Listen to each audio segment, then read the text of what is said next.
Hello everyone, and welcome back to this channel for another video. Today we're going to be talking ab training. But before we get into that, remember to hit the subscribe button and please turn on notifications so you won't miss any of our videos.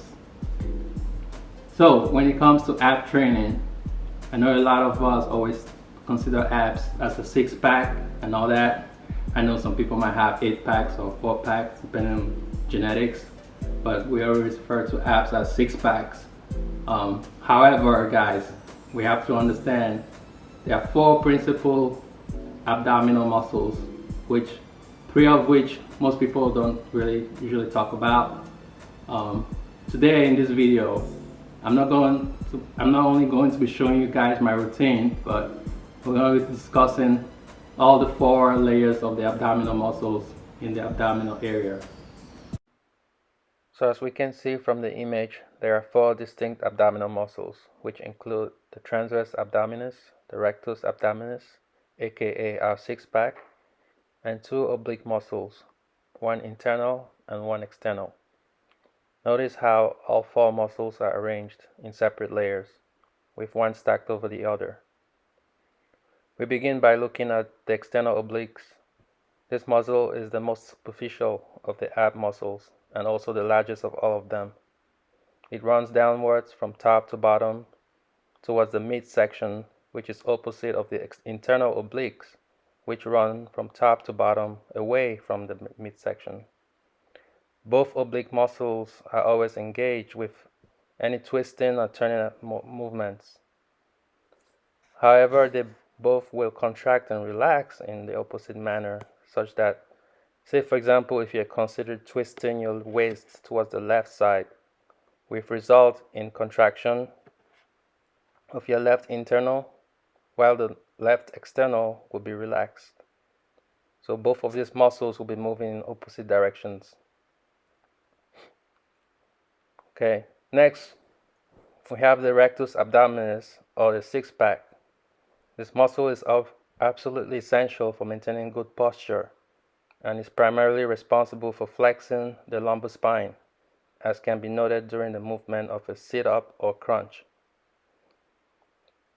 There are 2 different ways to work out these muscles, which include either bringing the chest towards the pelvis, as with a crunch, or by bringing the pelvis towards the chest, as with a leg raise. And finally, guys, we have the transverse abdominis, which is the innermost or the deepest sitting ab muscle, which in fact can never be seen externally, unlike the obliques or the six-pack muscles, which we can see. However, it is still extremely important to maintain the integrity and functionality of all ab muscles. That said, to sum up, all 4 abdominal muscles work in a coordinated fashion together with other lower back muscles, which are not depicted in this picture, in order to support all the entire core of the body. As you may already know, building a strong core is going to be the foundation that helps you perform many other lifts with greater success. So guys, now that we have the ab science out of the way, we can get into some ab training. I'm going to be showing you some of my routine exercises I like to do in order to keep my abs popping. But guys, there's one thing I want to make sure you guys we're all on the same page. Now, you might have been trying to get your abs popping, or you can't see your abs for some reason. You need to make sure you have the right caloric deficit. But guys, when it comes down to ab training, we could be doing a million sit-ups, crunches, or whatever, for every day, for the rest of our lives, and we'll never be able to see our abs. What you need to make sure is you probably not the right body fat composition. So we all know we based on our anatomy lesson we just learned, we all do have abs, but probably just being covered by a layer of fat. So what we want to do is to get to the right body fat percentage in order to be able to see our abs. So what you have to do basically is focus on a lot of compound movements versus focusing on these exercises you're going to be seeing in these videos. You could be doing all of these little crunches and everything. That wouldn't help you burn enough calories in order to see your abs. So my advice to you is to basically do exercises that target compound muscles like squats, deadlifts, bench presses, you know, because the goal is here for guys, the goal here is to be at a caloric deficit. So just something everyone needs to keep in mind. So I guess at this point I'm going to show you guys my ab routine, and if you guys have any questions, please leave a comment and I'll do my best to answer. So guys, let's jump right into the exercises. Enjoy. So for the first exercise, I usually start out with something like hanging leg raises. The goal here is to get the hardest workouts done first so as to maximize my performance. This is more of an advanced version, and with me raising my legs all the way to the highest point as possible. This is also known as the toe to bar leg raises. If this is too hard, don't worry. I have many other variations you could include for intermediates and beginners. Keep in mind that a successful ab training will depend on your ability to be able to contract and squeeze your abs while exhaling at the top of each repetition. I encourage you, if you currently aren't able, to start working on building that muscle-mind connection for best results.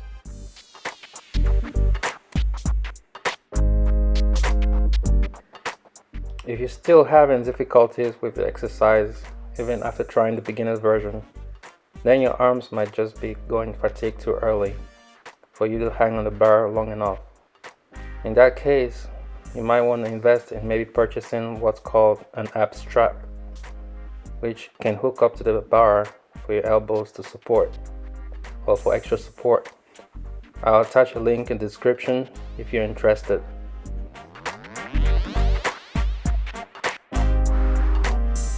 And once again, guys, take it easy, go slow and controlled movements. Remember to squeeze at the top of the movement and exhale. You don't want to be in a hurry because you won't see the best results.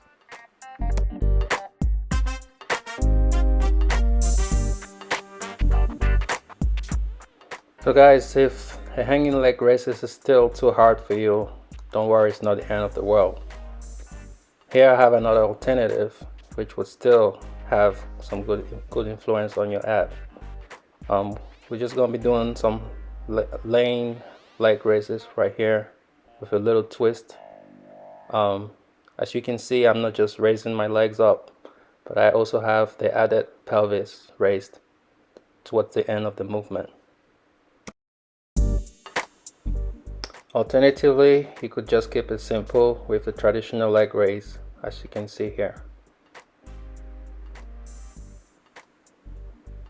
And remember to continue to squeeze at the top. Squeeze.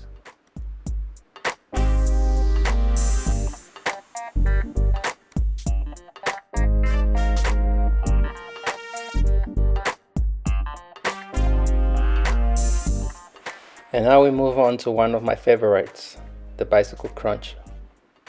Now a lot of times at the gym I see a lot of guys just rushing over this movement. It's not gonna do you any good. You want to take your time and be able to squeeze and feel every contraction, like as you can see right here. And when performed correctly, this is a great exercise to target those obliques. Remember in our lesson we talked about them being engaged with twisting movements. So go ahead and quick twist as far as much as possible.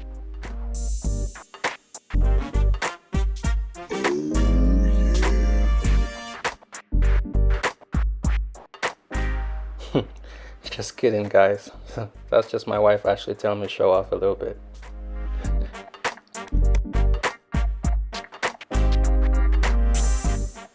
And now we move on to what are called around the walls. As you can see here, I'm going in like in a circle.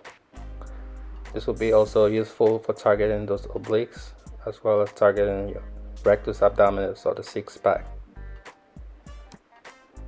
Now if you are advanced in your training of abs, you might be able to do this also on the hanging bar.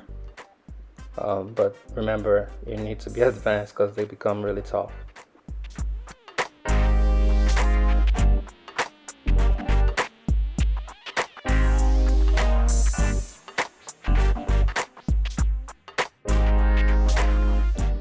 For my beginners out there who couldn't perform around the world, you might want to consider doing the side knee raises here. It's going to work out the same oblique areas.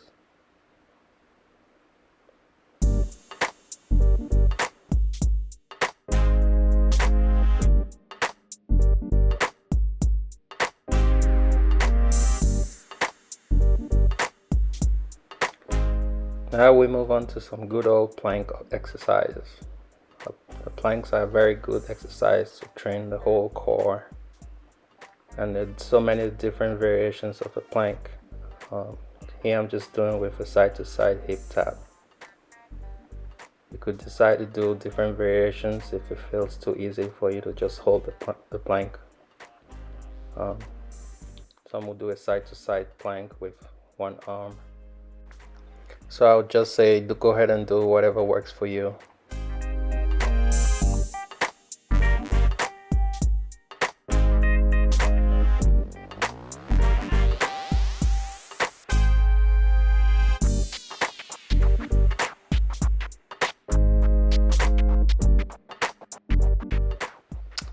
And now to finish up, I'll do some toe taps. This will be an example of a top to bottom movement. So to this point, we've seen a lot of exercises which where the movements were from bottom to top, mostly working your lower abdominals. This is an example of a top to bottom where you focus on your top or your upper abdominals. So there you have it, guys. Hope this video was helpful. If you have any questions, please feel free to send them my way. Don't forget to hit that subscribe button and please turn on notifications so that you don't miss any of our videos. Alright, see you guys next time. Bye.